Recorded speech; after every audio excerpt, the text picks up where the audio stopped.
The warning came at exactly 1300 hours across 1,000 worlds, and the message was simple enough for even a child to understand. Commander Jake Morrison stood on the bridge of the human research vessel Endeavour, watching the alien ships flee past Earth like leaves in a storm, and he had never seen anything like it in his 30 years of space service.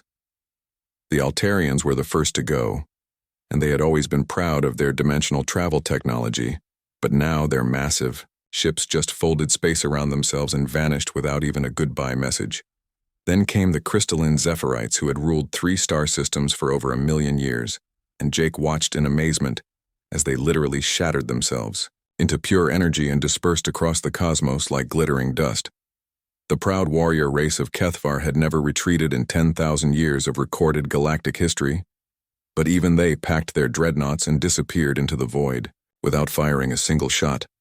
Jake turned to his communications officer, Lieutenant Ben Carter, who was monitoring the alien transmissions with growing alarm, and Ben looked up with fear in his young eyes.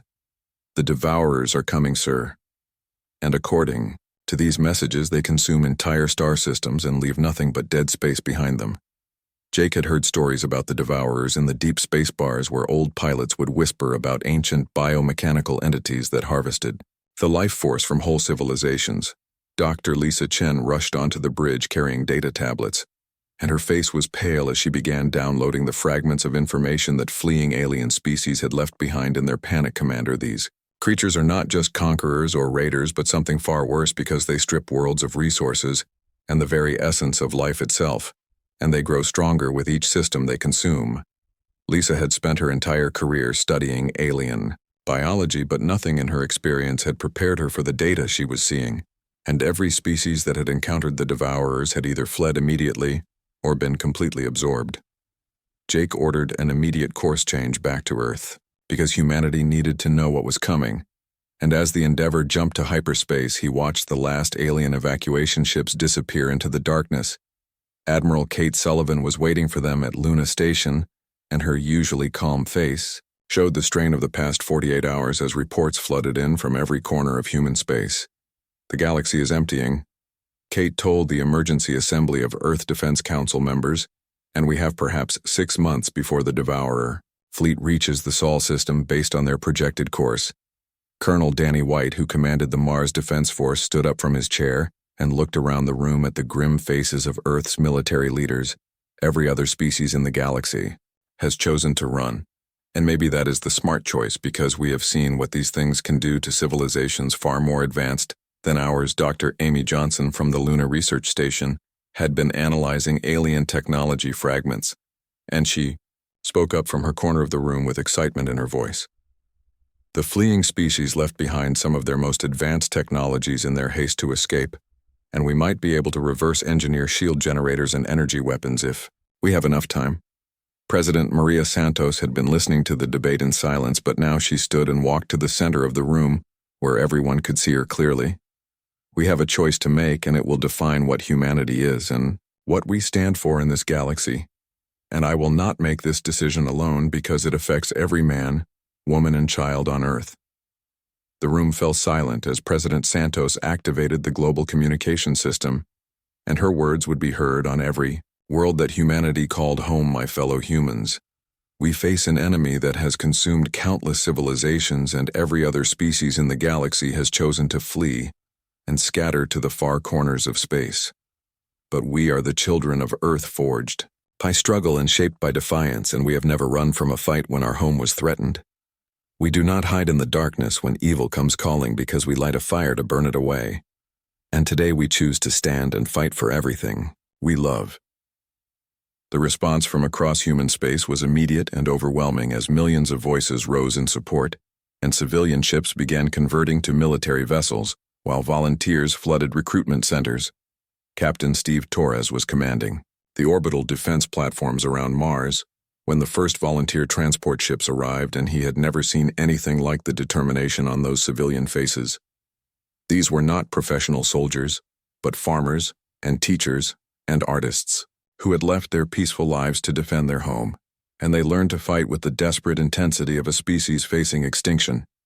Chief Engineer Ron Blake led Project Phoenix, which began retrofitting every civilian vessel in the system and luxury liners became troop carriers while mining ships transformed into missile platforms.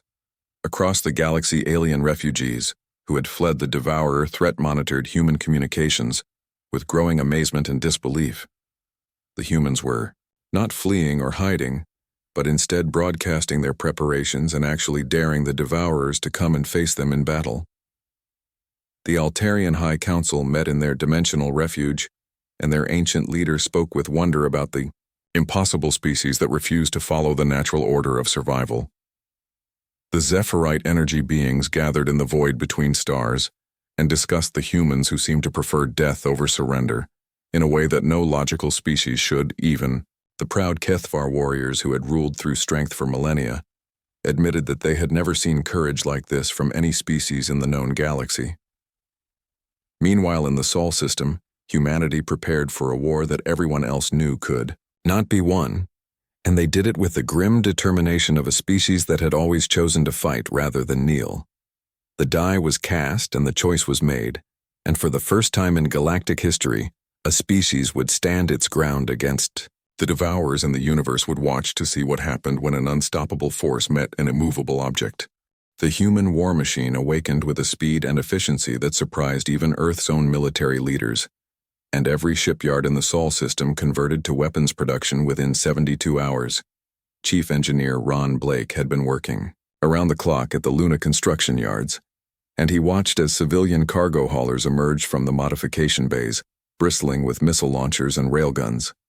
The luxury passenger liner Golden Star had been transformed into a troop carrier capable of holding 3,000 soldiers, and Ron could hardly believe it was the same ship that had carried tourists to the outer colonies just a week ago. Captain Steve Torres commanded the orbital defense platforms around Mars, and he was overseeing the construction of humanity's last stand against an enemy that had never been defeated. Massive railguns that could fire projectiles at a significant fraction of light speed were being mounted on asteroids, while fusion torpedo launchers surrounded the red planet like a crown of thorns. Every rock in the asteroid belt became a potential weapon, as mining crews worked to rig them with nuclear charges and guidance systems that could turn space debris into guided missiles. Dr. Amy Johnson was working frantically in the research laboratories of Luna Station, studying the alien technologies that fleeing species had abandoned in their haste to escape the Devourer threat. The Altarian shield generators used principles of dimensional physics that human science barely understood, but Amy and her team were making progress in reverse engineering. The technology's Zephyrite energy weapons could punch through almost any known material, and Amy had managed to create a crude but functional prototype that drew power directly from a ship's fusion reactor. The greatest advantage that humanity possessed was becoming clear to everyone involved in the war preparation, and it was their ability to adapt and integrate foreign concepts faster than any other known species. Colonel Danny White was training the first wave of human volunteers in zero-gravity combat at the military installation on Ceres, and these were not professional soldiers, but ordinary citizens who refused to abandon their home. There was Maria Garcia, the school teacher from New Angeles who learned to operate plasma rifles with deadly accuracy, and Nick Adams, the farmer from the Jupiter colonies who became an expert at explosive ordnance disposal. Mike Collins had been an accountant before the crisis, but now he was leading assault teams through mock boarding scenarios, and his tactical thinking impressed even veteran military instructors. They learned with the desperate intensity of a species facing extinction, and they mastered combat tactics that no military academy had ever taught, because humanity was writing the book on fighting an enemy like the Devourers. Dr. Grace Miller was working at Earth's Central Command Center, analyzing everything that was known about Devourer tactics and biology from the fragmentary records left by extinct civilizations. The pattern was always the same across hundreds of worlds, and the Devourers would arrive with overwhelming force and expect immediate surrender based on their fearsome reputation. Species that fled immediately were usually left alone, while those that offered token resistance were absorbed quickly and completely. But no species had ever mounted a serious defense. Admiral Pete Harrison was commanding the construction of the Jupiter defense line, and he had transformed the gas giant's moons into fortress worlds, bristling with weapons and shield generators. Europa became a massive missile base, while Ganymede housed the manufacturing facilities that were churning out weapons and ammunition. at a rate that would have been impossible during peacetime. Captain Laura Davis was leading the asteroid belt mining operations that were turning every significant rock into either a weapons platform or a guided projectile aimed at the outer system. The belt miners had volunteered for the most dangerous job in the system because they would be the first line of defense when the Devourers arrived, and they accepted the role with grim determination. Meanwhile, scattered across the galaxy, alien refugees continued to monitor human communications with growing amazement and disbelief at what they were witnessing. The humans were not just refusing to flee, but they were actively preparing for war against an enemy that had destroyed civilizations far more advanced than theirs. The Altarian Council of Elders gathered in their dimensional refuge to discuss the impossible species that seemed to prefer death over surrender. Elder Vex Thara, who had witnessed the fall of a dozen civilizations to the Devourers, spoke to the assembled council with wonder in his ancient voice. "In all my years, I have never seen a species choose to stand against certain death when escape was possible, and perhaps we have forgotten what courage truly means. The crystalline Zephyrite who existed as pure energy had dispersed across the cosmos. But they maintained communication networks, and they too watched the human preparations with growing interest. The IET collective consciousness of the Zephyrite had calculated the odds of human victory at less than 1%. But they admitted that their calculations had never accounted for this level of determined resistance. Even the proud Kethvar warriors, who had ruled through strength for 10,000 years, found themselves questioning their decision to flee when faced with humanity's defiant stand war chief. Thakmor watched the human military transmissions from his exile ship and felt something he had not experienced in centuries, and it was shame at his own retreat. Back in the Sol system, the final preparations were reaching completion, and every human world had been transformed into either a fortress or a weapons factory. Earth itself bristled with planetary defense grids, while the moon had been turned into a massive command and control center, coordinating the defense of humanity's birth world. Colonel Tim Rogers was finalizing the defensive positions around Mars, and he looked out at the red planet that had become humanity's primary military stronghold. Major Anna Lewis commanded the ground-based artillery that could provide covering fire for the orbital platforms, and she had never been more proud to serve alongside the bravest people in the galaxy. The countdown had begun, and humanity had perhaps 30 days before the Devourer fleet would arrive at the edge of the Sol system. Every man, woman, and child in human space knew that they were about to face the greatest test in their species' history. And they met that knowledge not with fear but with the grim determination of a people who had always chosen to fight rather than surrender. The galaxy watched and waited to see what would happen when an ancient evil met a young species that simply refused to give up.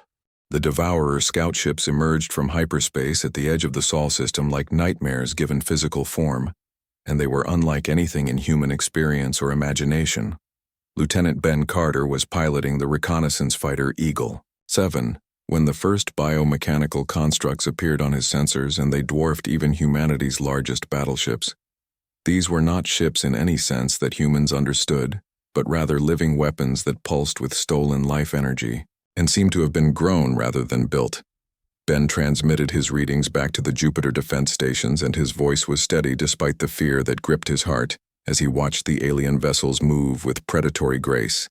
Admiral Pete Harrison received the scout reports at his command post on Europa, and he immediately ordered all defense platforms to battle stations while trying to process what his sensors were telling him. The bioships were massive beyond comprehension, and their hull material seemed to be some form of living metal that rippled and shifted like muscle tissue beneath an alien skin. Dr. Grace Miller was monitoring the first contact from Earth's command center, and she felt a chill run down her spine. As she analyzed the energy readings from the alien vessels, these ships are not just using advanced technology, but they seem to be powered by the life force of absorbed civilizations, and each vessel contains the consciousness of billions of devoured beings. The revelation was more horrifying than anyone had imagined, because the Devourers were not simply destroying civilizations, but preserving them in a twisted form of eternal slavery. Lieutenant Ben Carter pushed his fighter closer to the lead bioship, and his advanced sensors began picking up the faint psychic emanations from within the alien vessel. What he discovered defied all human understanding of life and death, because the bioships contained a collective consciousness made from the absorbed essence of countless extinct species.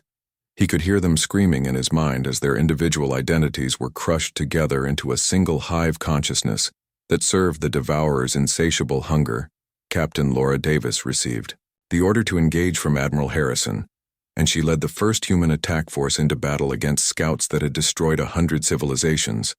Her converted mining ships swarmed the biovessels with suicidal courage, and their jury-rigged weapons began carving through alien hulls that had never faced determined resistance. The first skirmish erupted near Pluto's orbit, and humanity's experimental weapons proved devastatingly effective against enemies designed to face fleeing prey rather than attacking predators.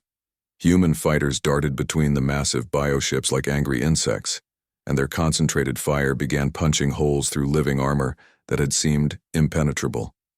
The devourers had expected immediate surrender, based on their fearsome reputation, but instead they faced an enemy that seemed to grow more determined with each casualty. Commander Nick Adams piloted the assault ship Liberty directly into the heart of the enemy formation, and his crew fired everything they had at point-blank range before ramming the lead bioship. The explosion tore through the alien vessel's living hull, and for the first time in recorded galactic history, a devourer ship died in battle rather than through natural decay or disgrace. Miller was analyzing the battle data when she made a crucial discovery that would change everything humanity thought they knew about their enemy. The devourer's greatest strength was also their greatest weakness, because their collective consciousness could not comprehend individual sacrifice for a greater cause. Every part of their hive mind prioritized survival above all else, and they simply could not process the concept of beings willingly dying for others, humanity's willingness to die for. Their species was an alien concept that the devourers had never encountered, and it was causing confusion in their collective consciousness.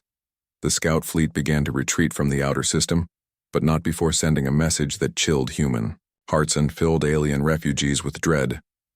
The psychic transmission reached every mind in the Sol system, and it carried the combined rage of 1,000 absorbed civilizations, focused on the species that dared to resist. The main devourer armada was turning towards Sul, and it consisted of thousands of massive bioships that had consumed hundreds of civilizations over the course of millions of years. They were no longer coming just to harvest the system for resources, but to understand and eliminate this strange species that refused to follow the natural order of submission. Across the galaxy, alien refugees who had fled the devourer threat monitored the battle with growing amazement as the impossible news spread from world to world. The humans had not only survived first contact with the devourers, but they had actually won the engagement and destroyed several enemy vessels. The Altarian Council of Elders convened an emergency session to discuss the implications of what they had witnessed, and Elder Vexithera spoke with wonder in his ancient voice. In 10 million years of galactic history, no species has ever drawn blood from the devourers, and these humans have accomplished the impossible in their first battle. The crystalline Zephirites recalculated their probability matrices and found that human victory was still statistically impossible, but they had to admit their calculations might be flawed. War Chief Thakmor of the Kethvar felt the stirring of something long buried in his warrior heart as he watched the human battle recordings. These humans fight with the fury of cornered beasts, but the tactical brilliance of veteran warriors, and perhaps we abandoned our honor when we fled from this enemy. Back in the Sol system, humanity prepared for the real war that was coming, and they did it with the knowledge that they had proven the devourers could be hurt. Admiral Kate Sullivan addressed all human forces from her command ship, and her words carried the weight of a species that had chosen to stand against the darkness. We have drawn first blood against an enemy that has devoured countless worlds, and we have shown the galaxy that the devourers are not invincible gods but merely very dangerous predators. The main fleet is coming, and when they arrive we will show them what happens when an ancient evil tries to consume a species that refuses to be prey. The devourer main fleet arrived at the edge of the Sol system, like a living storm that blotted out the stars, and their sheer numbers made every human heart skip a beat. Thousands of massive bioships emerged from hyperspace, and their collective presence warped the very fabric of space itself, while their psychic emanations reached across the system. Admiral Pete Harrison stood on the bridge of his command ship at Jupiter and watched as sensor readings showed an enemy force unlike anything in recorded galactic history. The battle began at Jupiter, where Harrison commanded the first human defensive line, and his fleet of converted cargo ships and mining vessels should not have stood a chance against such overwhelming odds, but they fought, with the fury of cornered animals and the tactical brilliance of a species that had always found a way to win against impossible odds. Captain Laura Davis led a desperate charge through the asteroid belt, using the rocky debris as cover, while human fighters darted between the massive alien vessels like deadly insects. Every destroyed human ship took fragments of the enemy with it, because ramming attacks and suicide runs had become standard tactics, born of pure desperation and absolute determination. The mining ship Defiant, commanded by Captain Kelly Turner, rammed straight through the hull of a bioship 10 times her size, and her crew triggered their fusion reactor in the enemy's heart. The explosion lit up the asteroid belt like a newborn star, and took 3 more Devourer vessels with it, while Kelly's last transmission echoed across human space. Tell my kids that Mama died fighting and that Earth is still free, and make sure these alien bastards remember what happens when they mess with humanity.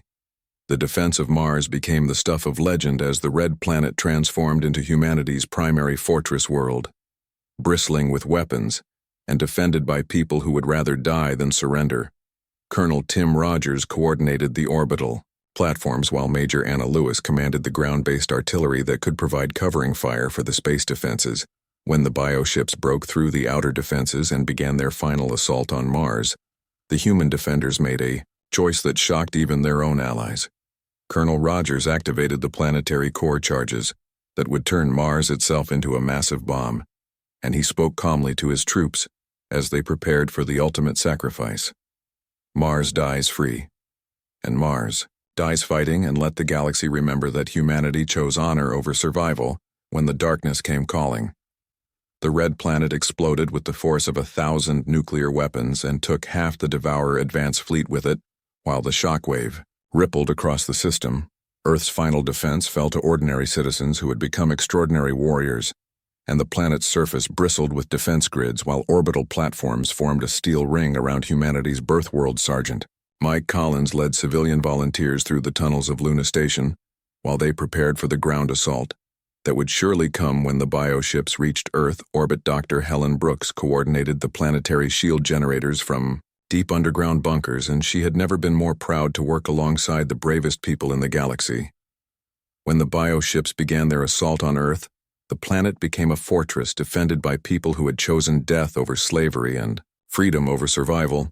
But the real battle was not being fought with weapons or shields, but in the realm of consciousness itself, as the Devourers attempted to absorb human minds. The bioships extended psychic tendrils toward Earth, trying to drain the life force from humanity. But they encountered something they had never faced in millions of years: human minds that willingly sacrificed themselves but absolutely refused to be consumed, and their consciousness fought back against the collective. With individual determination, Dr. Grace Miller monitored the psychic battle from Earth's command center, and she realized that humanity's greatest weapon was not technology, but the power of individual will, the absorbed minds of extinct civilizations. Within the bioships began to stir as they encountered human thoughts of sacrifice and heroism, and concepts they had forgotten during their long captivity. Commander Nick Adams broadcast from the heavily damaged battleship Liberty as it limped through Earth orbit with half its hull blown away, but its crew still fighting. Earth endures and humanity stands, and we have shown these ancient predators that there are still species in this galaxy who choose to fight rather than kneel. The human determination began to spread through the Devourer collective consciousness like a virus, and their bioships started to malfunction as conflicting impulses tore at their hive mind. For the first time in their existence, the Devourers faced prey that refused to be prey, and their entire worldview began to crumble under the assault of human defiance. President Maria Santos spoke to the world from the bunkers beneath Washington as explosions lit up the sky above, and her words carried the weight of a species that had chosen its fate. We may die today, but we die as free beings who chose our own destiny, and we have proven that courage is stronger than fear, and that love is more powerful than hate.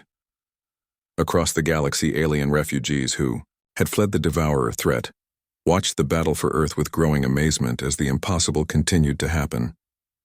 The humans were not just surviving the assault, but they were actually causing damage to the collective consciousness that had absorbed countless civilizations. War Chief Thakmor of the Kethvar felt shame burn in his warrior heart as he watched beings half his size show more courage than his entire race. Elder Vexthera of the Altarians made a decision that would change the course of galactic history as he activated his ship's dimensional drives. We forgot what courage looked like until we saw theirs, and now we remember that some things are worth dying for and some fights are worth fighting. The tide of battle was about to turn because humanity had done something that no other species had ever accomplished, and they had reminded the galaxy what it meant to be free. Across the galaxy, alien refugees monitoring the human transmissions witnessed something that defied every law of nature and probability that they understood. Humanity was not just surviving the Devourer assault, but they were actually winning against an enemy that had consumed hundreds of civilizations over millions of years. The bioships that had always moved with perfect coordination were now malfunctioning as their collective consciousness fractured under the assault of human defiance. Elder Vexthera of the Altarians was the first to make the decision that would change everything as he activated his dimensional ship and prepared to return to the Sol system. The Altarian Council tried to stop him, but the ancient being had made up. His mind and his words would echo through galactic history for generations. We forgot what courage looked like until we saw theirs, and we forgot what honor meant until we watched them choose death over slavery. The massive Altarian vessel materialized in Earth orbit, just as the last Devourer bioships prepared for their final assault and its weapons were beyond human understanding. Commander Nick Adams received the transmission from the alien ship, and he could hardly believe what he was hearing. As the Altarian spoke, "Humanity stands and Earth endures, and we bring weapons that can tear holes in reality itself, because some fights are worth dying for." The crystalline Zephyrite were the next to return as their energy forms coalesced around the Sol system, and they brought power sources that could fuel weapons capable of destroying small moons. War Chief Thakmor led the Kethvar battle fleet out of exile, and his massive dreadnoughts appeared in formation alongside human vessels that were barely larger than his fighters. The proud warrior spoke to Admiral Kate Sullivan with shame and respect in his voice as he offered his forces to the human commander. "We have dishonored ourselves by fleeing when we should have fought, but perhaps we can regain our honor by standing beside the bravest species in the galaxy." Admiral Sullivan found herself commanding a joint fleet of alien and human ships as species from across the galaxy returned to fight alongside humanity. The Sol system, filled with vessels from 100 worlds as the message of human courage spread faster than hyperspace, and ancient races remembered what it meant to be free. Captain Kelly Turner, who had survived the destruction of her mining ship, was given command of the joint alien-human fleet, and she led the final assault on the Devourer mothership. The massive bioconstruct contained the consciousness of every species the Devourers had ever consumed, but it also now contained something new and dangerous: human. Concepts of sacrifice and resistance were spreading through the collective consciousness like wildfire and freeing the trapped minds of countless extinct civilizations. Dr. Grace Miller monitored the psychic battle from Earth's command center, and she watched in amazement as the Devourer hive mind began to tear itself apart. The absorbed consciousness of long-dead species were remembering what it felt like to be individuals, and they were fighting back against their captors with borrowed human determination. The bioships began to dissolve as their collective consciousness collapsed under the weight of 1,000,000 individual wills, demanding freedom. Captain Turner led the final assault through the heart of the mothership, and her mixed fleet of human and alien vessels punched through biomechanical defenses that were falling apart. In the end, the Devourers destroyed themselves because their collective consciousness could not survive the infection of human ideas about individual worth and personal sacrifice.